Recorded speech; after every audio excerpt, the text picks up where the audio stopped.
आप सभी का स्वागत है और आज का जो पॉइंट दे रखा है वो है संधि से। ठीक है, संधि। अब संधि कहते किसे हैं? तो दो या दो से अधिक वर्णों के मेल से जो विकार उत्पन्न होता है वो क्या कहलाता है? संधि कहलाता है। ठीक बच्चा। अब ये कहता है कि संधि के कितने भेद होते हैं? तीन होते हैं, स्वर संधि, व्यंजन संधि और विसर्ग संधि। विसर्ग संधि किसे कहते हैं? जहां पर विसर्ग प्लस में स्वर या व्यंजन वर्ण आ जाते हैं वो क्या कहलाएगा? विसर्ग संधि कहलाएगा। व्यंजन संधि किसे कहलाते हैं? तो इसकी पहचान होती है व्यंजन प्लस में स्वर या व्यंजन वर्ण आ जाते हैं तो वही क्या है? व्यंजन संधि कहलाती है। अब बात करते हैं स्वर संधि की। स्वर संधि किसे कहते हैं? जिसमें स्वर प्लस में स्वर आते हैं वो क्या कहलाती है? स्वर संधि कहलाती है बच्चा। और इसके भेद कितने होते हैं? तो इसके 5 भेद होते हैं। कौन कौन से? दीर्घ संधि, गुण संधि, वृद्धि संधि, यण संधि और अयादि संधि। आप दीर्घ संधि को कैसे पहचानेंगे? तो आप इसमें कहेंगे इसमें समान वर्ण आते हैं, यानी कि आ प्लस आ आता है। ठीक है, आ प्लस आ आता है और ये क्या होता है?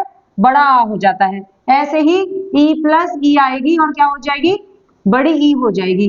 ऊ प्लस ऊ आएगा, क्या हो जाएगा? बड़ा ऊ हो जाएगा बच्चा। ठीक है, आगे आते हैं गुण संधि। गुण संधि को कैसे पहचानेंगे? तो इसमें ए और ओ की मात्रा आती है बच्चा। ठीक है, ए और ओ की मात्रा आती है।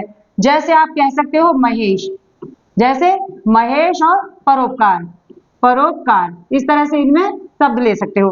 वृद्धि संधि को कैसे पहचानेंगे? तो इसमें बड़े ए और बड़े औ की मात्रा आती है बच्चा। ठीक है, जिसमें आप कह सकते हो एकाएक। ठीक, एकाएक कह सकते हो, माहौज कह सकते हो। तो इसके उदाहरण आप याद रख सकते हैं।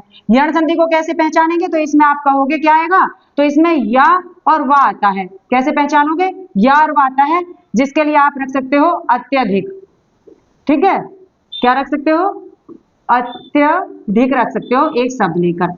ठीक है, क्या रख सकते हो? तो आप कह सकते हो विहू। क्या कह सकते हो? विहू कह सकते हो। आगे आ जाते हैं, क्या रहेगा? अयादि संधि, जिसको आप कहेंगे क्या आएगा?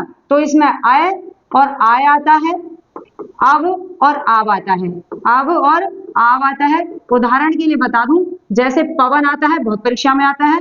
दूसरे के लिए बताती हूँ, जैसे पावक शब्द आता है तो बहुत परीक्षा में आता है। इस तरह से आप इनको पहचान सकते हैं। नेक्स्ट वीडियो लेके फिर उपस्थित होंगे।